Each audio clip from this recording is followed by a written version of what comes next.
नमस्कार, स्वागत है आपका। मैं हूं आपके साथ सुमित झा। बात आज बांग्लादेश की होगी। बांग्लादेश में हिंदुओं पर हमले के मामले से जुड़ी पहली बड़ी खबर।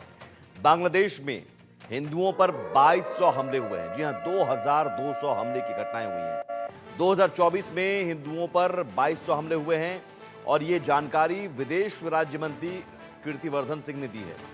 विदेश राज्य मंत्री कीर्तिवर्धन सिंह ने कहा कि 8 दिसंबर तक बांग्लादेश में 2200 हमले हुए। अगस्त महीने से जब से शेख हसीना को देश छोड़कर भागना पड़ा, भारत में वो आई और वहां जब मोहम्मद यूनुस की सरकार, अंतरिम सरकार का गठन हुआ, तब से लेकर 2200 हमले हुए। वहीं पाकिस्तान में हिंदुओं पर 112 हमले हुए।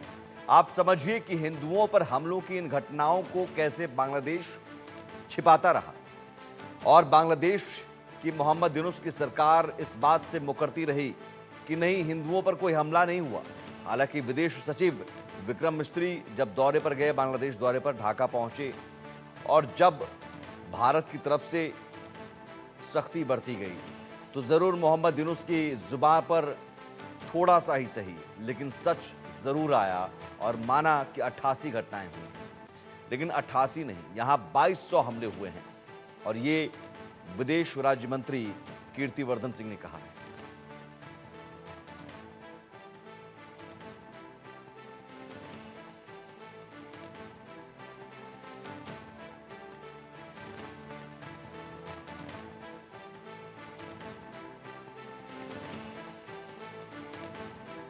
तो समझिए 2200 हमले और मोहम्मद यूनुस की सरकार क्या कहती है, 88 घटनाएं। ग्राफिक्स के जरिए आपको बताते हैं कि ये हमले कितने बड़े थे और दरअसल मोहम्मद यूनुस की सरकार में हिंदुओं पर हमले की घटनाएं इतनी ज़्यादा हुई और बार बार मोहम्मद यूनुस की सरकार उस घटना को छिपाने की कोशिश करती रही। तो इसलिए हम कह रहे हैं कि यह पाकिस्तान की शह पर होता रहा। ग्राफिक्स दिखाइए, यूनुस शहबाज की यारी, भारत से गद्दारी। तो गद्दारी कैसे, निशाने पर कैसे हिंदू मंदिर। 6 अगस्त ढाका में इस्कॉन मंदिर पर हमला होता है।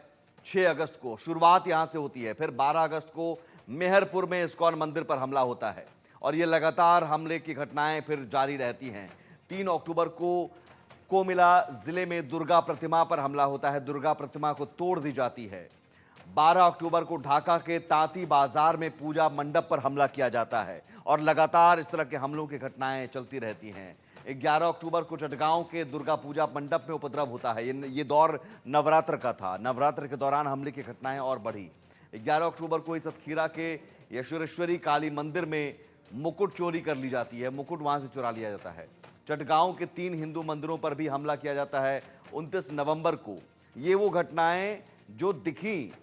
7 दिसंबर को ढाका के इस्कॉन नमहट्टा सेंटर पर हमला किया जाता है। इस्कॉन को तो फिर निशाना बनाने की कोशिश होती है। तो 6 अगस्त से लेकर अब तक आप देखिए तो ये वो बड़ी घटनाएं हैं। लेकिन हिंदुओं पर हमले की और हिंदू को टारगेट करने की घटनाएं लगातार होती रही। 1971 में ही 30 लाख से ज़्यादा हिंदुओं का कत्ल किया गया। 1 करोड़ से ज़्यादा हिंदू विस्थापित हो चुके हैं और जो संख्या थी वो संख्या कम होती गई। नोआखाली दंगों में भी हज़ारों हिंदुओं की हत्या की गई बांग्लादेश में। सवाल यह है कि बांग्लादेश में हिंदू कब सेफ होंगे। 1971 में 30 लाख से ज़्यादा हिंदुओं का कत्ल किया गया और ये स्थिति लगातार बनी हुई है। 1 करोड़ से ज़्यादा हिंदू विस्थापित हैं और ये समझिए कि लगातार इस तरह की परिस्थिति बनी हुई है। और इस बीच पाकिस्तान बांग्लादेश से जुड़ी एक बड़ी खबर आपको बता दें। यूनुस और शहबाज की मुलाकात हुई है और इस मुलाकात की तस्वीरें बहुत कुछ कहती हैं। इस मुलाकात की तस्वीर में साफ साफ ये है कि जो ये हमले हैं, हिंदुओं पर हो रहे हमले हैं, वो हमले पाकिस्तान की शह पर और पाकिस्तान में पहले ही हिंदुओं पर हमले हो रहे हैं। पाकिस्तान की शह पर लगातार हमले होते रहे और अब पाकिस्तान में तो हिंदुओं को कम कर दिया गया, वहां उन्हें मार दिया गया या भागने पर मजबूर कर दिया गया, धर्मांतरण कर दिया गया और अब वही स्थिति बांग्लादेश में भी हो रही है। और ये तस्वीर बता रही है, ये गठबंधन जो है ये बांग्लादेश और पाकिस्तान का, समझिए कि शहबाज और यूनुस की यारी जो है और भारत से गद्दारी, उस भारत से जिस भारत ने बांग्लादेश की मदद की, बांग्लादेश के लोगों पर जब यही पाकिस्तान जिससे हाथ मिला रहे हैं मोहम्मद यूनुस,